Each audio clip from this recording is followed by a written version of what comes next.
Hello, and welcome to another English listening practice story from SmartRoots Learning. Today's story is called The Birthday Surprise. Listen carefully and enjoy.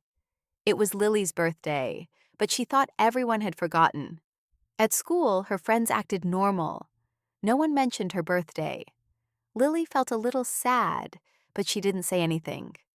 After school, her best friend Mia asked her to come over. Lily agreed, not knowing what was waiting. When she entered Mia's house, the lights were off. Suddenly, surprise! Her friends jumped out, smiling and clapping. The table was full of balloons, a cake, and colorful gifts. Lily's eyes sparkled with joy. She laughed and hugged everyone. The children sang "Happy Birthday," and Lily blew out the candles. She realized her friends hadn't forgotten at all. They had planned a surprise party just for her. It became the happiest birthday Lily had ever had. Thank you for listening to The Birthday Surprise. We hope you enjoyed this story and practiced your English listening skills. Don't forget, you can download the free worksheet for this story from the description. See you in the next listening practice.